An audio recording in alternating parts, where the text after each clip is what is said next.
Hey, there you are. Yesterday I showed you what it was like to walk into the MRAA dealer week, kind of walk in there for the first time. Today, thought I'd do something a little different.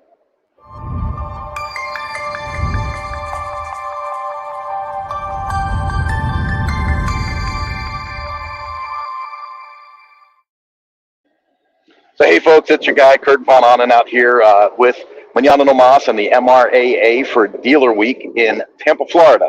So I am staying at the Tampa Downtown Embassy Suites, and the facility, the convention center, is right there.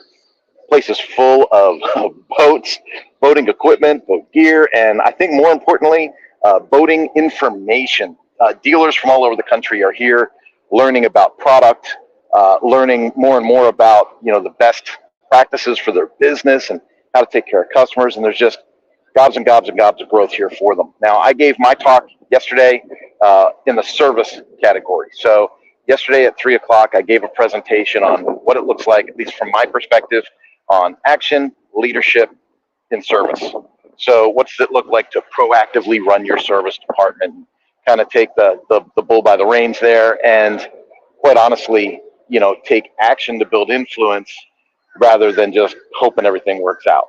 And so today, I thought I would come say hi to you guys. And I see a couple of people jumping in on the live. So if you've got a comment or something, throw a comment in and I'll try to get to those. And we can interact a little bit, which would be great. Let me know where you're watching from. That would be cool too.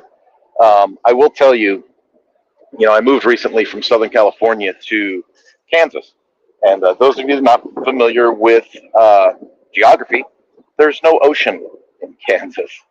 And it never ceases to amaze me how calm I feel when I'm close to the water.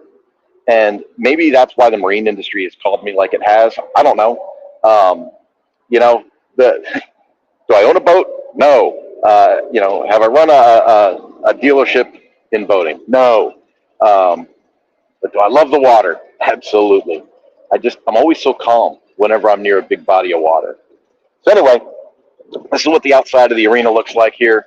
We've got the convention center behind me. Like I said, it's full of content, full of product. Some of the best and friendliest people in business are inside that building right now, and some of the most capable that I've worked with. I think about the different organizations that I've spent time with, and I'm just going to be blunt. The MRAA is solid. Like the people on the team are solid. They take responsibility, they have a sense of accountability, and they just make stuff happen. Now, if you'll bear with me, I think I'm going to walk around a little bit. I see some activity down here on the dock, so I'm going to see if the gate's open and if that's something we can even walk down and take a look at. You'll see over there, we've got the Chris Craft sign. We've got, let me see if I lower my glasses, you can see what I'm seeing.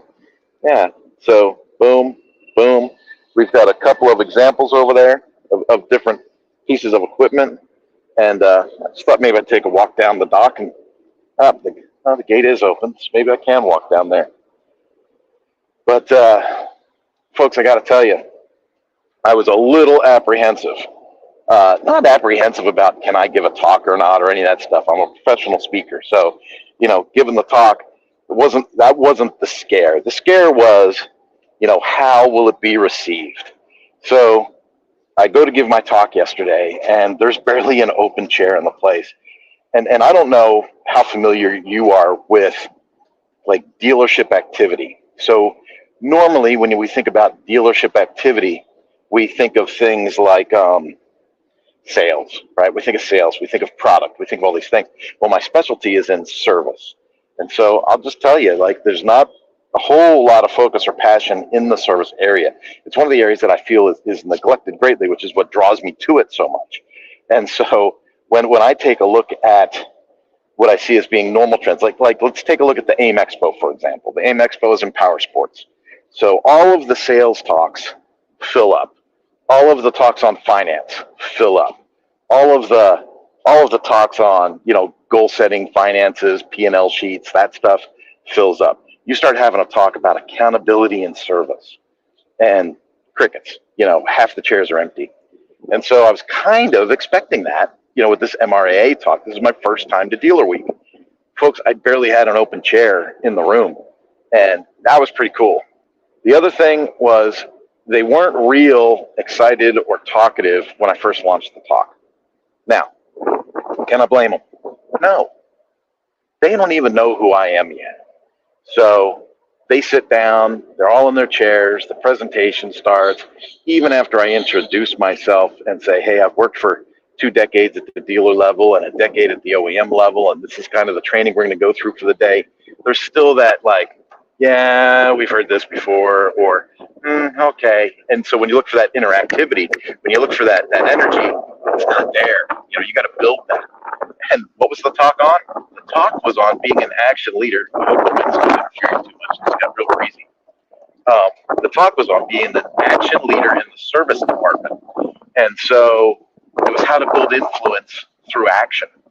And so if we think about the irony here, I'm trying to come in as the expert, and I'm trying to tell them how to build influence through action and take control of their environment. That's a short way of saying it, but that's basically what I'm trying to say.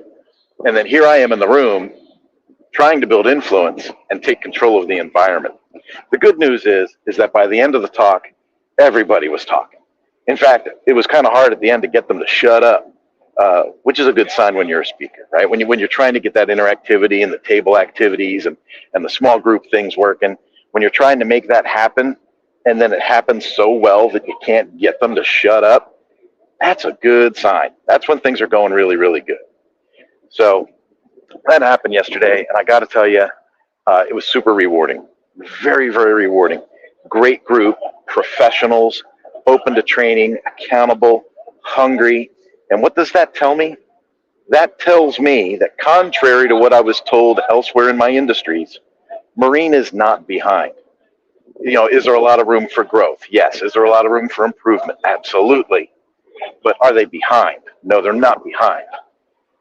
The Marine people are more thirsty for training and getting better and improving customer relationships and sales than power sports is. I've got decades in with power sports. And as some of you know, going under a bridge here, and as some of you know, I've got my own product in service training and power sports. And I'll tell you, the appetite on the Marine side was refreshing. It was awesome.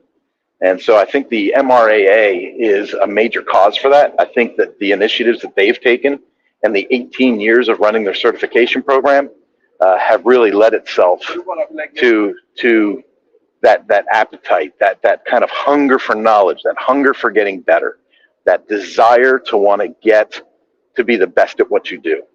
And that to me goes a long, long way.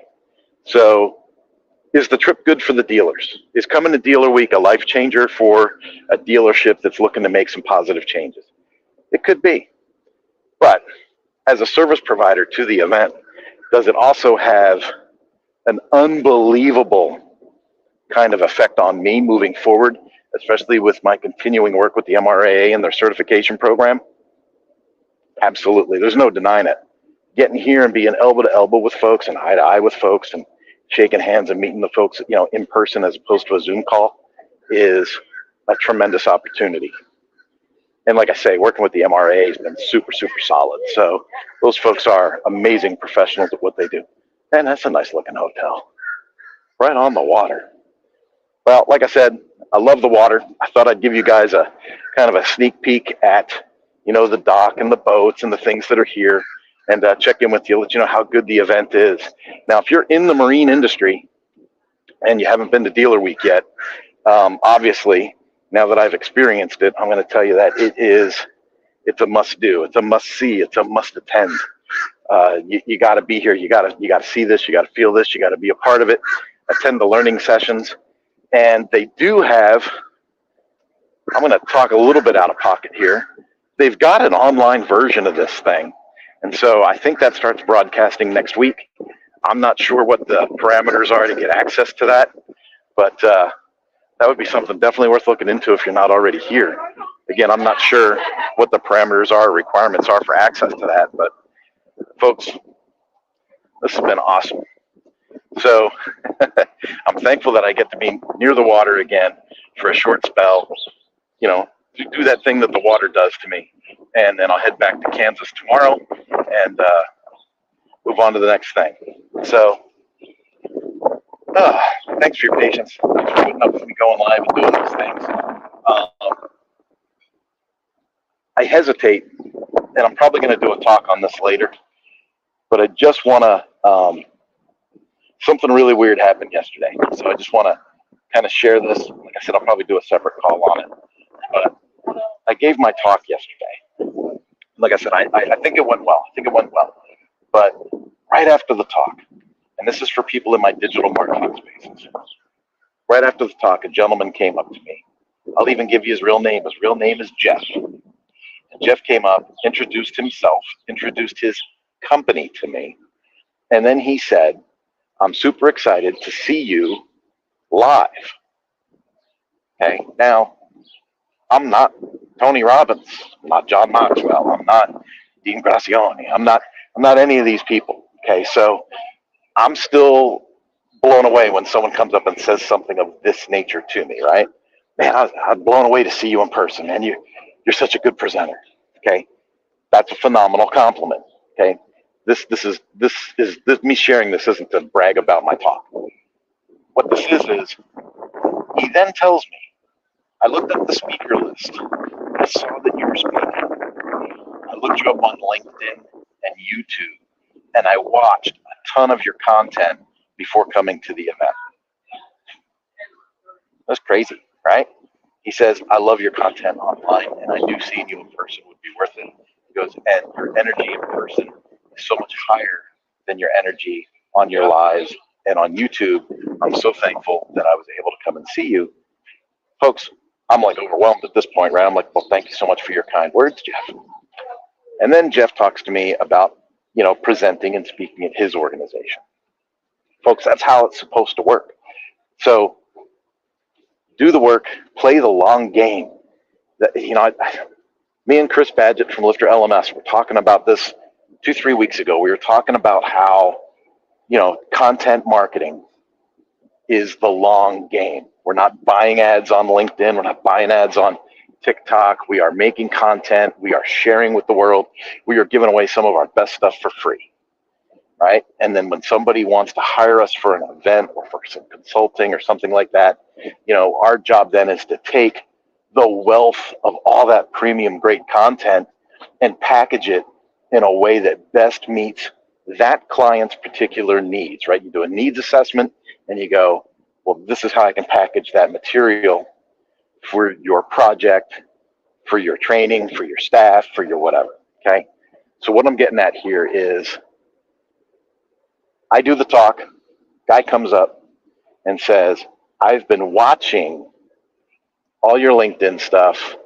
I've been watching all your LinkedIn stuff. I've been watching all your YouTube stuff.